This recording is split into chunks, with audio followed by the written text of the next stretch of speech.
Hello my dear friends. तो अभी हम लोग देखेंगे एक इम्पोर्टेंट प्रॉब्लम। ठीक है, देखिए यहाँ एक प्रॉब्लम है। ठीक है, तो आप यहाँ देख सकते हैं कि इंक्लूड है यानी सी प्रोग्रामिंग है, इंट मेन फंक्शन है। If A equal to zero, तो आप जानते हैं A equal to zero means कि वो मतलब फॉल्स स्टेटमेंट को करेगा। तो ये इसके लिए सही नहीं है, ट्रू नहीं है, तो ये ट्रू प्रिंट नहीं करेगा। ये हमारा प्रिंट एफ क्या निकाल के देगा, फॉल्स।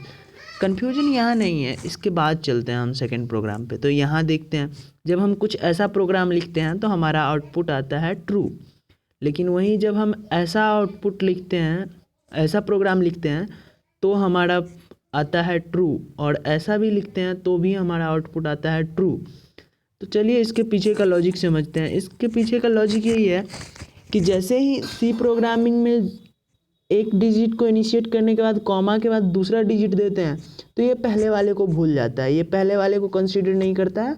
आफ्टर ऑल जो उसके बाद आता है उसको कंसीडर करता है। इसी तरह इसमें भी पहले तो इसने 1 को कंसीडर किया, लेकिन उसके बाद क्या किया, 0 को कंसीडर कर लिया, उसके बाद 2 को कंसीडर कर लिया। अगर यहीं सपोज डैट हम यहाँ 2 को हटा देंगे, ठीक है, और 2 के बदले में हम यहाँ 0 को कंसीडर करेंगे। ठीक है, यहाँ अगर हम 0 को कंसीडर, 0 के बाद भी अगर 0 को कंसीडर करें तो हम पाएंगे कि इसका जो आउटपुट है, इसका जो आउटपुट आएगा मेरा, वो आ जाएगा आपको फॉल्स।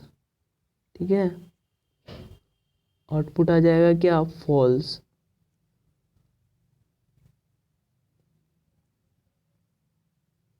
False, okay.